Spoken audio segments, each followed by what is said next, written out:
The top of the 2017 NHL Entry Draft was kinda weak compared to the top of the draft surrounding it. If you take a look at the sandwich, I guess, that was the 16, 17, 18 drafts, you have yourselves what was Austin Matthews and Patrick Laine in 2016. Two perennial, very good NHL goal scorers, elite talents, borderline franchise. Laine is going to be the next guy to break 50 goals in this league, I believe. Matthews is right there with him. Matthews also a very nice center. Then you have in 2018, the Rasmus Dahleens of the world, who are going out there leading the next defenseman charge of the next generation, and you have Andrei Svechnikov, who was able to pull off the Michigan goal in the NHL. Need I say any more? But in 2017, you had yourselves what was considered by most people to be a weaker top two. Because Nico Hischier was a first overall talent by the New Jersey Devils. He's great, don't get me wrong, I love Nico Hischier, he's a very good player. But second overall was a guy who actually had that first overall spot taken away from him in Nolan Patrick. And I say that because mostly in these NHL drafts, once the year starts, you mostly know who's going to be the first overall pick by the time June of the next year rolls around. Everybody knew Connor McDavid was going to go first overall. Everybody knew Matthews would be first. Everybody knew Dahlin would be first, and everybody knew Lafreniere and Hughes would be first. But in 2016, at the start of the 2016-17 campaign, everybody was saying that Nolan Patrick would be the first overall pick. And this is because in his draft minus 1 year, playing for the Brandon Wheat Kings, Nolan Patrick displayed an incredible two-way game with no holes, getting 102 points in 72 games played in the entire league. And if you take a look at the WHL scoring race over there, Nolan Patrick was indeed one of the top guys. He was 5th overall in the entire league in scoring. So he certainly had himself a whole bunch of fans, and everybody was like, okay, this guy's going to be a prototypical number 1 NHL center with a two-way game that has no defensive weaknesses, and he's going to be first overall by the time the draft rolls around, right? Well, that didn't happen. He missed out on a big chunk of the year, and eventually slipped out of that top spot, going second overall instead to the Philadelphia Flyers. Nico Hischier in the QMJHL was doing his thing, he was very good. As a result, he got that boost up to first. But there's no worry, right? Because Nolan Patrick was still a guy who had a whole bunch of talent, he was slowed down by injuries in that one season, and still he's going to be an NHL caliber guy, right? Well, he was, because Nolan Patrick eventually suited up with the Flyers 73 games in 2017-18, making the league right out of the WHL. 30 points, not bad at all for an 18, 19-year-old player, right? Eventually he suited up for his second year in the NHL, and even though he did not really improve the point production, he had 31 points in 72 games, he said himself, I feel like there have been points where I've played the way I can and have had a big impact on games. Then there are also stretches where I haven't been good enough and I haven't been playing the way I can. I think that's just strictly a confidence thing and staying confident throughout the year. The hope is that he will develop into a number 2 center in the not-too-distant future. This is a report, by the way, from June 5th, 2019, so before the 2019-20 season and after Patrick's second year in the league. Might I remind you, the end of that 2018-19 season saw Nolan Patrick miss out on a few games here and there. He had a whole bunch of upper body injuries, as you would label it to the media. And a lot of Flyers fans were taking a look at this and saying, okay, well, this guy was out in his draft year. He missed a few games in his first year with some of these injuries. He had some upper body stuff going on towards the end of his second year. So all that's left is to just iron those out, right? Allow him to rehab, come back strong, and hopefully regain his confidence, as he said in that interview in June, right? Well, that would be the best decision in theory, but yeah, no, it didn't go down that way. Because at the start of the 2019-20 season, there was a Europe trip for the Flyers. They ended up going to Europe, playing some games there. I think everybody kind of remembers that, right? Yeah, there were fun games to watch on TV, but Nolan Patrick wasn't there.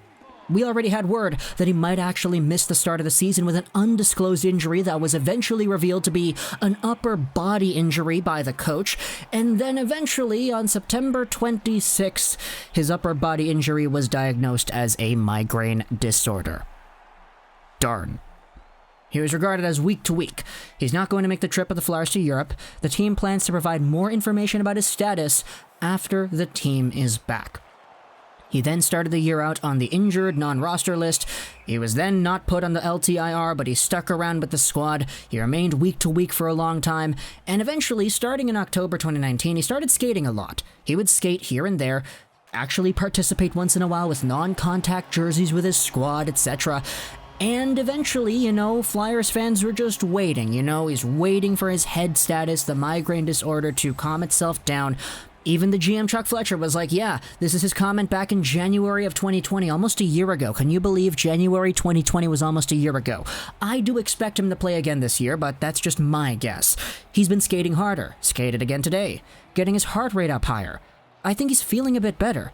Patrick has a history of migraines and has not played yet this season, but the team was encouraged by his progress. He had 31 points in 72 games last year. Yeah, this is the press release from NHL.com.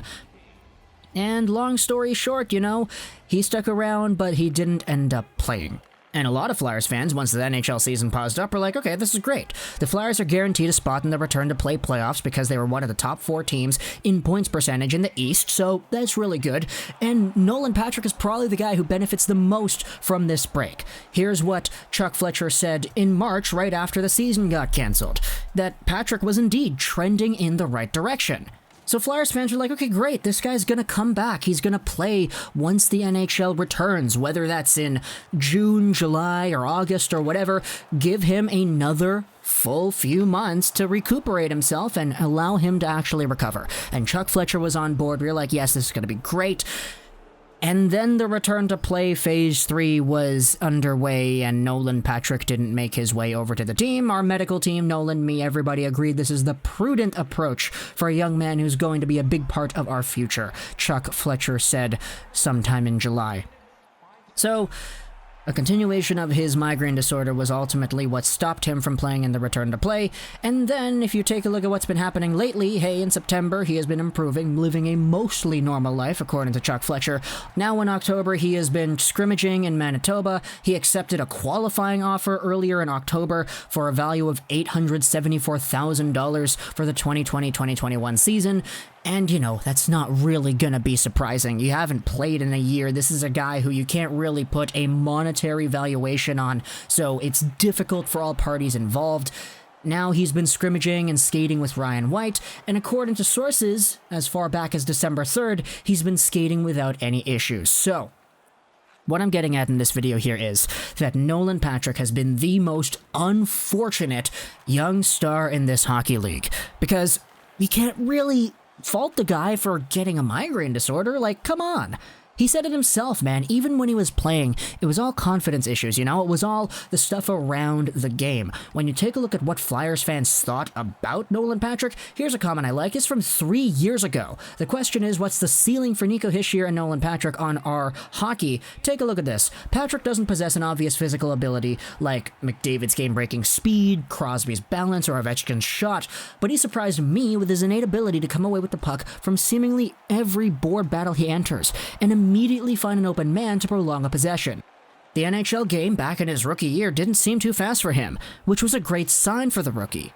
I like to think that Patrick can be a guy in the same Joe Thornton or Anze Kopitar-like mold, in that he can control the game without being a plus skater. One of those guys where everything just seems to happen in slow motion when they've got the puck. And that's kind of what Nolan Patrick has always been, a very solid two-way all-around player who can score some goals and defend in his own zone. A very complete, no holes, no deficiencies kind of game. And it's why he was so successful earlier on in his junior career, to the point where people thought he would go first overall. It's just, injury slowed him down in his draft year, injury slowed him down in his years in the NHL, injuries forced him to miss the entire 2019-2020 season. And that sucks.